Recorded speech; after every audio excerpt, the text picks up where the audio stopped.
बोलो शिव शंकर भगवान की जय। उमापति महादेव की जय। गणपति महाराज की जय।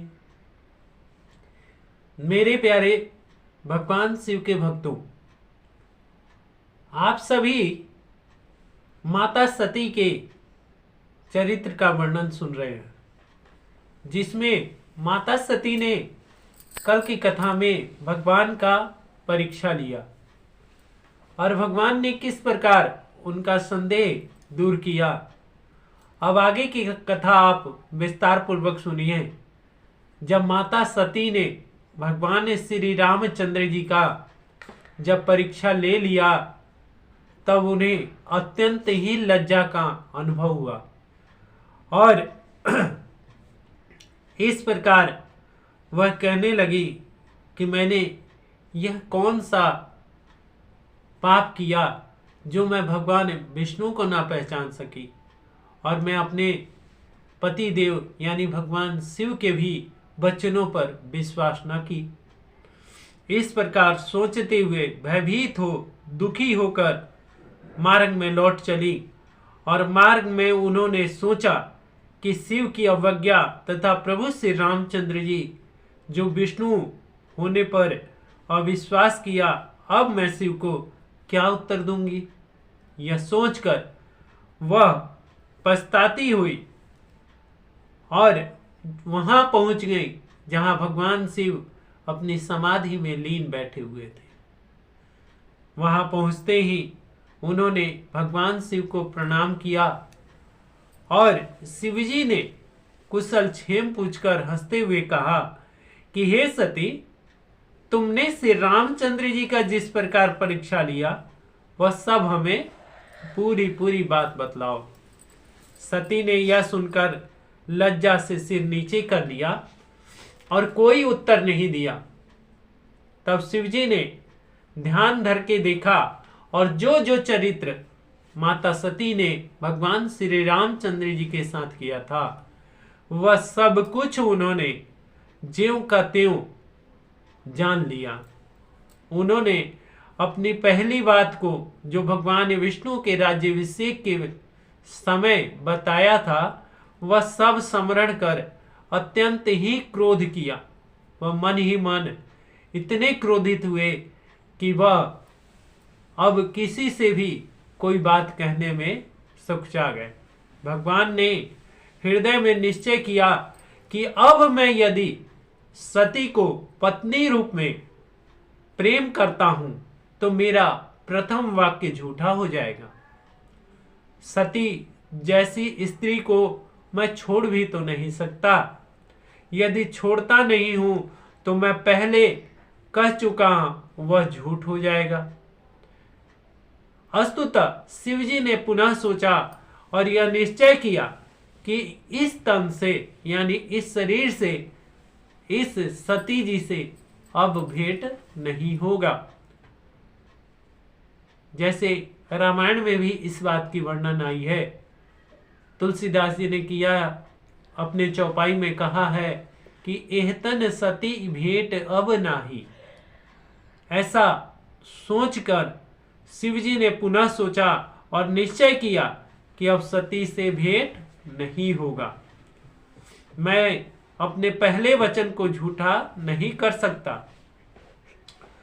और यह विचार करके शिव सती को छोड़ अपने स्थान को चल दिए। जिस समय वे वहां से चले तब आकाश से अत्यंत महाघनघोर आकाशवाणी हुआ कि हे शिव, आपने अपने वचन का पूर्ण रूप से पालन किया है। आपके समान यह काम और कोई नहीं कर सकता।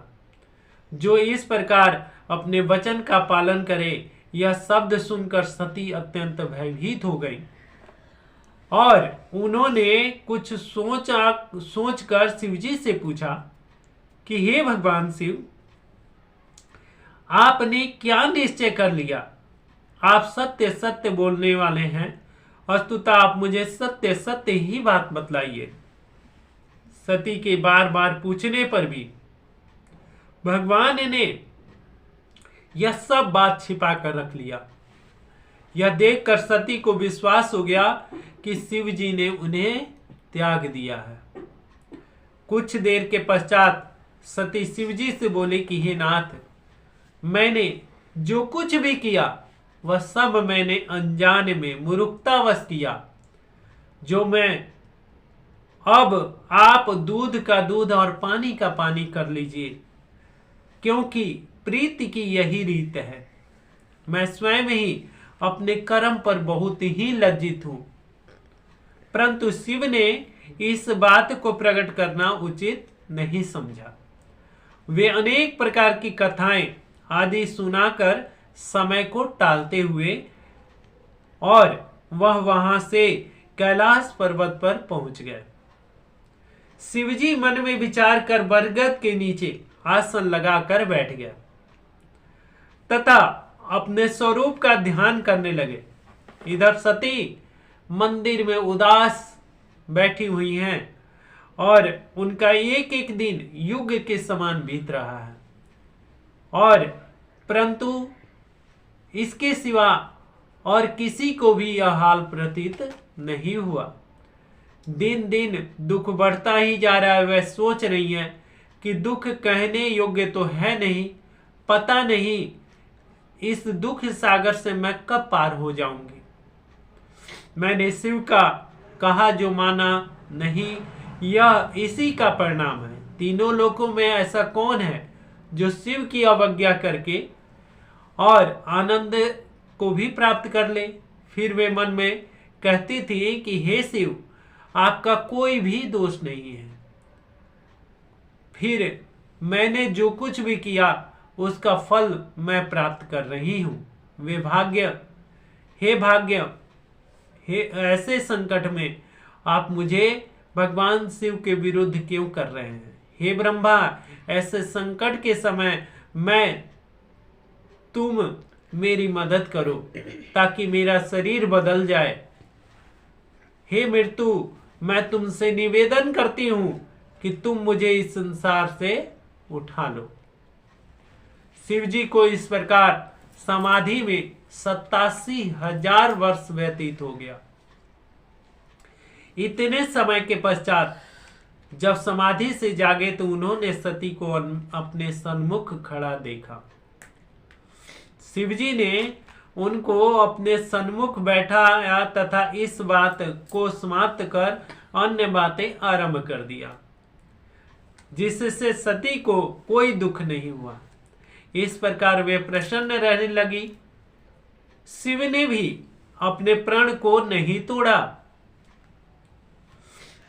यह कोई आश्चर्य की बात नहीं है कि सती को पिछली बात का कुछ भी दुख नहीं था तथा वे सभी बातें भूल गई थी।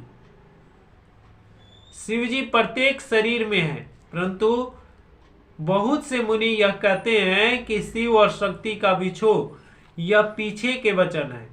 शिव के चरित्र का हर कल्प के अलग अलग कथाएं हैं। कल्प भेद का हाल किसी को कुछ भी ज्ञात नहीं है। वे जो कुछ कर रहे हैं वह सब उचित है, इससे किसी का संदेह नहीं करना चाहिए। शिव तथा शक्ति का भेद अत्यंत गुप्त एवं कठिन है। इसको कोई नहीं जान सकता। शेष तथा विष्णु जी भी उनके चरित्रों को वर्णन करने में असमर्थ है। यह जानकर भक्तों को उचित है कि संदेह को छोड़कर भगवान शिव की आराधना करें। हे नारद, इस प्रकार जब कुछ समय व्यतीत हो गया तब शिव ने अपना वह चरित्र किया जिसको देखकर सबकी बुद्धि भ्रमित हो जाती है, और फिर उन्होंने अपनी लीला को दूसरी दिशा में मोड़ दिया और सती को इस बात का ज्ञात भी नहीं हुआ। बोलो शिव शंकर भगवान की जय।